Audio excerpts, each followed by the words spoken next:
Wondering about real estate agent duties when giving a tenant notice to vacate? That's our topic. We're getting started right after this.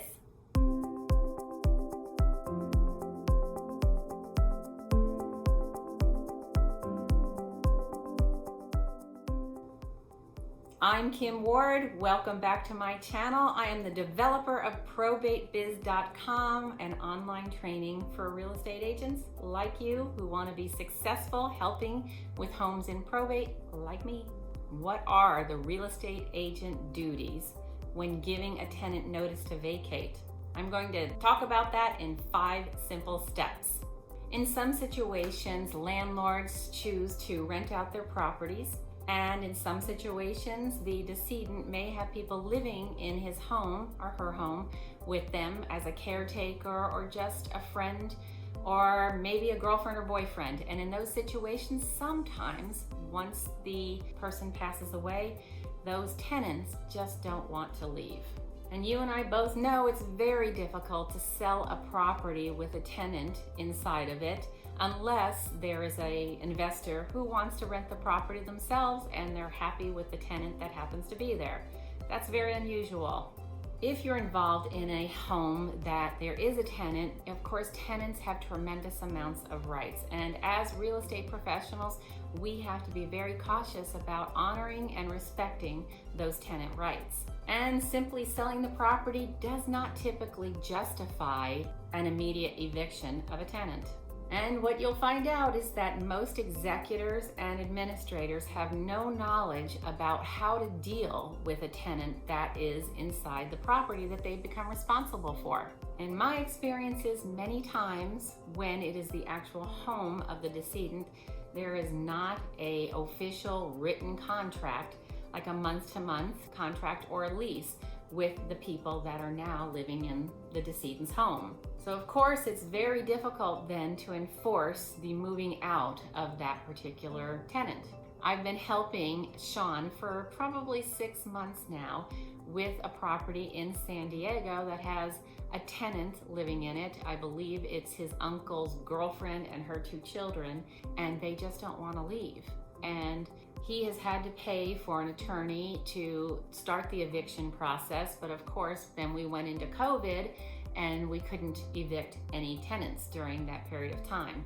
I do believe the stay-at-home order has been lifted now, and they're now going to be in the process of officially evicting these tenants. Sometimes there actually is a lease. It's unusual, but if there is, of course, we have to follow what's in that contract. So if we're trying to sell a property that has a lease contract with 9 months left on it, the tenants do have the right to stay in the home under that lease, even though the owner has passed away. So in that case, we need to be very cautious with showing the property, with who would be willing to buy a property with a particular tenant that's still in the house with 9 months left. Of course, if buyers are wanting to be owner-occupied buyers, their lender's not going to approve that situation. I believe there's rules that a home can be tenant occupied for 30 days from the time that the escrow is closed, and the buyers can still get an owner-occupied mortgage. But after that, the lenders will not approve of that. So that's limiting our buyer pool. Of course, the other side is that if there is a tenant under lease, they are still responsible to pay the rent to the estate. They are still responsible to take and follow what's in the lease agreement. So both parties have to agree to maintaining that contract. After the lease expires, the tenant can be required to move out. I'll be talking a little bit more about 30 and 60-day notices in a few minutes. If the new buyer is accepting the tenant and the tenancy that is still in effect, then it's really important that all of the security deposit get transferred to the new buyer so that they can then take care of that once that tenant moves out. It's really important that you let the estate representative know that, because they may not even know that there's a $2,000 security deposit that they are now responsible for turning over to that new buyer. The other thing is, if the tenant should move out, it's important that you share with your estate representative that they have 21 days in order to get the security deposit back to the tenant. The way I do it is, as I go through the house, if there's anything that's damaged, I write all that down and then give it to the estate representative so that they can then make a list of those items, deduct from the security deposit, and then refund the remaining amount to the previous tenant. Now, for month-to-month situations, those particular tenants have fewer rights than what is under a lease. So the estate can determine that they want to cancel the month-to-month. In that case, documentation needs to be given to that tenant. If they've been there for less than a year, it can be a 30-day notice. If they've been there longer than a year, they must be given a 60-day notice.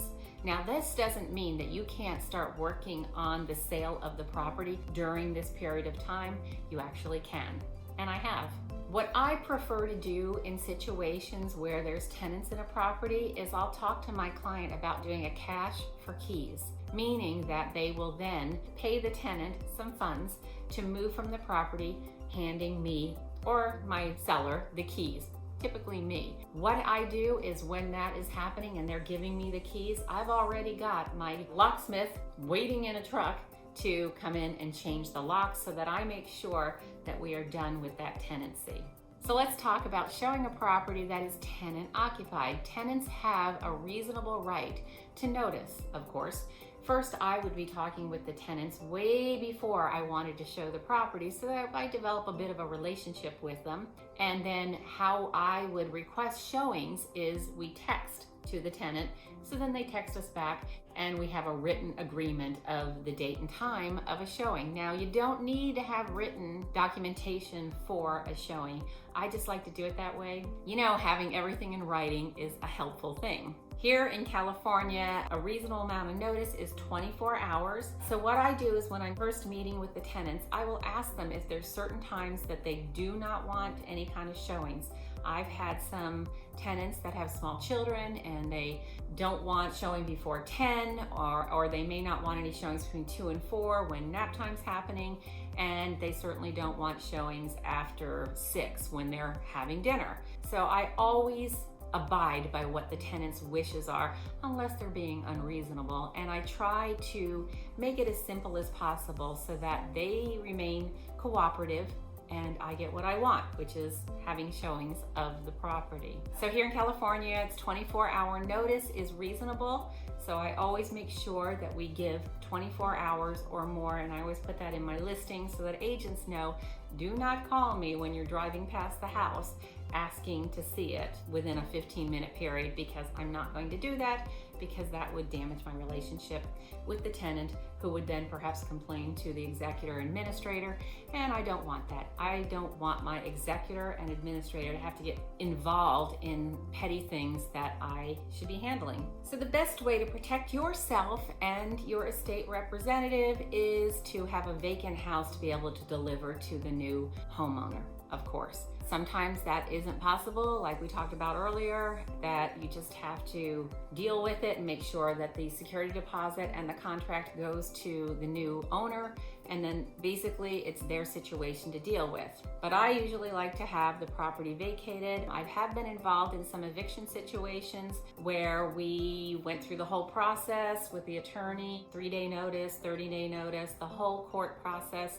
And then I would be there at the property when the sheriff arrives with a locksmith and have the tenant physically removed. The way I have experienced this is that the sheriff will literally give the tenant 10 minutes to remove whatever items they can remove during that time, and then that's it.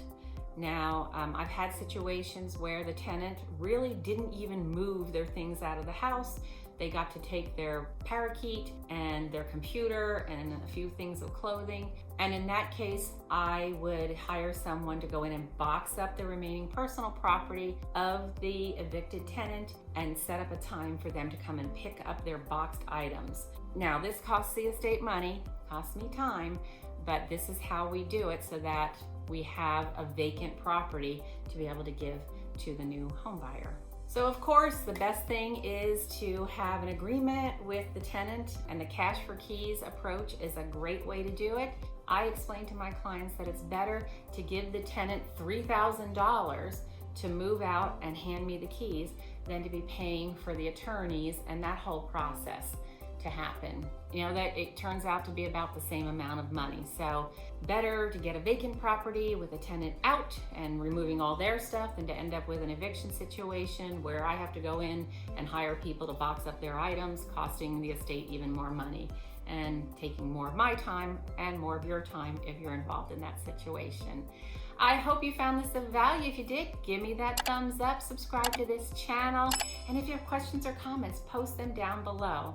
And if you're interested in becoming a certified probate real estate advisor, take a look at ProbateBiz.com. Everything's there to show you how I've created a successful business for myself. Thank you. See you next week.